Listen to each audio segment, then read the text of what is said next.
Leopard geckos are fantastic pets, but they're not for everyone. If you're from Australia, then you legally can't own one. But even if legality isn't an issue for you, you might just want something that's a bit different from the norm, and that's okay. So that's why today I'm going to introduce you to the barking gecko. This is Tim Tam, my barking gecko, and I've had him for about 6 months now. He's an absolutely fantastic pet, and I love this little guy. I think they make a fantastic alternative to a leopard gecko. So let's talk all about their care and why I love these guys so much.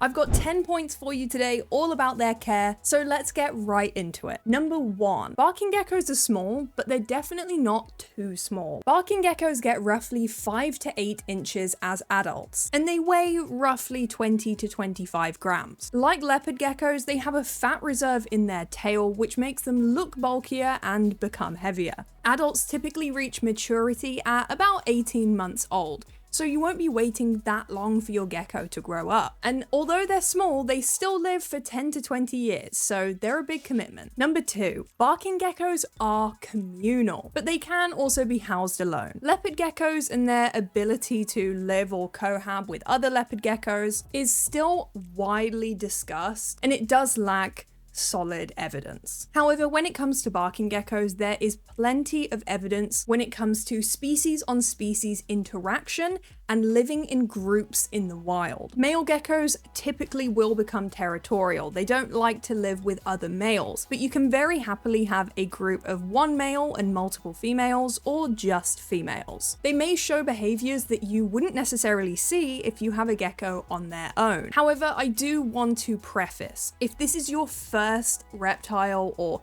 you're new to reptile keeping, I would strongly advise against cohabbing animals, because even though they are communal, things can go wrong. And as a beginner, you want to avoid opportunity for mistakes. I'd especially avoid keeping males and females together if you're new to reptile keeping, as they will show breeding behavior and they will produce fertile eggs. But if you're an avid reptile keeper and you think that you're ready for this, then give it a go. Number 3, like leopard geckos, these guys do tolerate handling quite well. While I don't necessarily hang out with Tim Tam, I do get him out of the enclosure sometimes, like you saw at the start of the video, and in an evening, if I place my hand into the enclosure, Tim Tam will very happily walk out onto my hand. Not all geckos will do this immediately, but with time and patience, you can definitely build a bond and a relationship with your gecko. You can even clicker train this species. They are quite intelligent, and the clicker will alert them when food is coming, which can make for a very entertaining feeding time. Number 4, their humidity needs are very easy to meet. Like the leopard gecko, they are an arid species,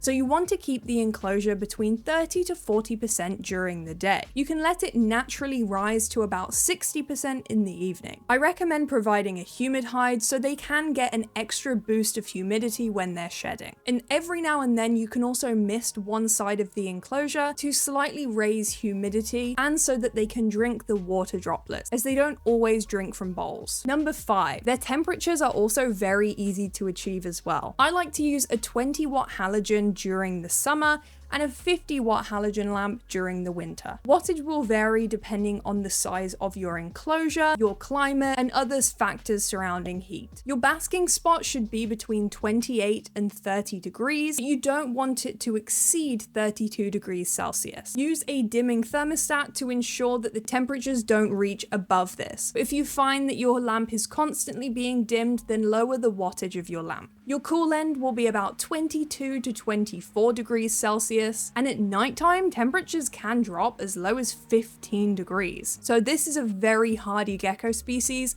that can tolerate a wide variety of temperatures. To create this day and night cycle, you want all your heating and lighting elements to be on for 12 hours and then off for 12 hours, just like you would in a leopard gecko enclosure. And speaking of other lighting, let's talk about number 6, which surprisingly is very controversial for this species, and that is UVB. Like most reptiles, barking geckos will benefit from UVB. Even though they are nocturnal, so they're coming out at nighttime, you should still be offering them the opportunity to bask underneath UVB, as they have this opportunity in the wild in their natural habitat. Barking geckos are a Ferguson Zone 1 animal, so I like to use a 7% shade dweller, or you can use the equivalent to that, Other brands like ZoomEd sell them. If you're in Australia, I believe it is Reptile 1 that sells UVB units. Make sure your UVB is a T5HO, not a coil UVB lamp, or T8, as the output just isn't as good. T5s are currently the best on the market when it comes to providing UVB. Now, when I first brought Tim Tam home, I surprisingly was highly advised against using any type of UVB. People told me that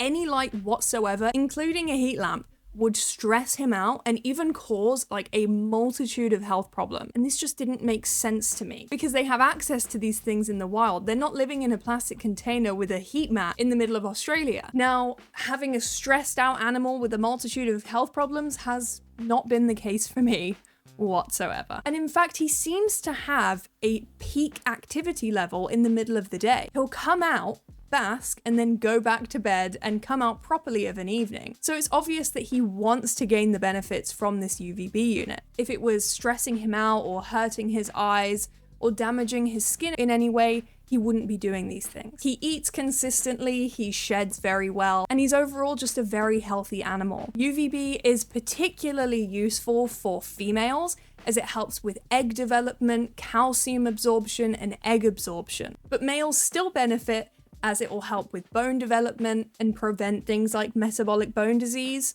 It allows them to synthesize the calcium within their diet, and you may also notice increased activity levels. So give UVB a go. Number 7, like leopard geckos, barking geckos are insectivores. They only eat creepy crawlies and bugs. I personally find that barking geckos are actually much easier to feed than leopard geckos. And that's because they are exceptional hunters. I can throw bugs into Tim Tam's enclosure and not have to worry about him eating a mound of substrate instead of a bug, because he's very calculated and he's very precise when he's hunting. It took a while for him to feel comfortable with tongue feeding, but now that he's settled, he will happily eat from my hand. Barking geckos do eat more frequently than leopard geckos. This is something to keep in mind, so this can be a pro or a con for you. I personally think this is a pro, and that's because it means I get more interaction time with him. So I'm currently feeding him 3 times a week, and he gets roughly 4 to 5 very small bugs during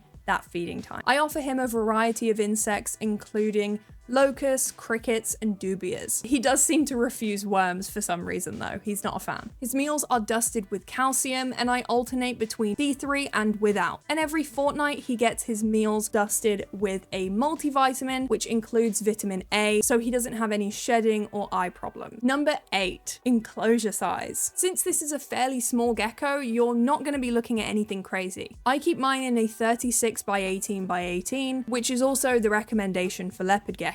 If you want to keep them in a group, then you might want to go for something bigger like a 3 by 2 by 2, but it depends how many individuals you have within that group. Tim Tam is quite active of a nighttime as he is nocturnal, and he utilizes all the space that I provide him, so the bigger the better. But he doesn't just use the floor space. Even though he is a terrestrial gecko, he will climb.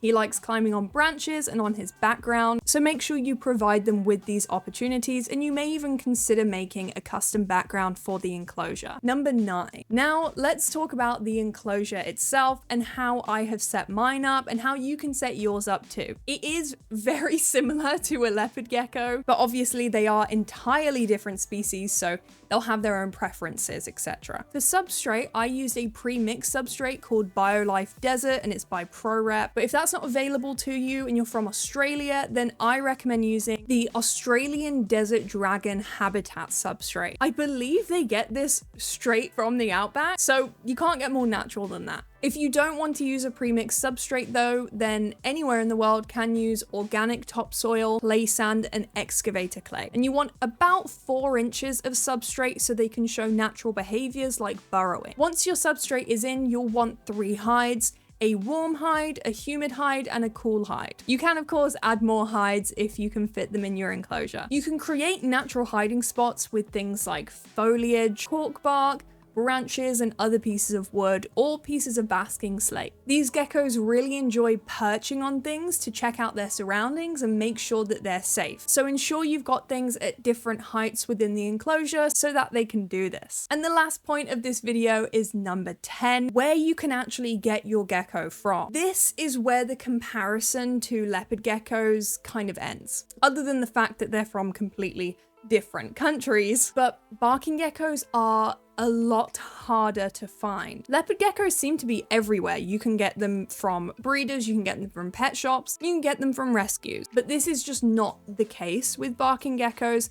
They are a lot harder to come across. To get one of your own, I'd recommend frequently checking out things like Morph Market or contacting local breeders. The IHS Expo is also a great place to find these geckos, or at least meet some breeders of them. And the expos typically are in July and August. But anyway, unlike leopard geckos, you won't find this species on rehome sites or rescue centers. I mean, you might, it's not impossible, but I wouldn't go looking places like that. I was very lucky and I managed to get Tim Tam from a local reptile shop, and since then I have seen them available in other local reptile shops too. So if you find one, then definitely go and scoop them up, as you don't always know when the next opportunity will come around. So when it comes to my final thoughts about barking geckos, I'm obsessed. Okay, I absolutely love these geckos. I cannot recommend them enough, and honestly, they are one of, if not my favorite gecko species that I've ever had. They're just so interesting and they're so clever, and they are a fantastic addition to any reptile room. Let me know in the comments below if you're thinking about getting your own barking gecko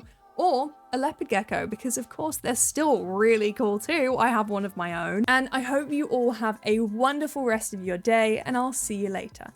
Bye-bye.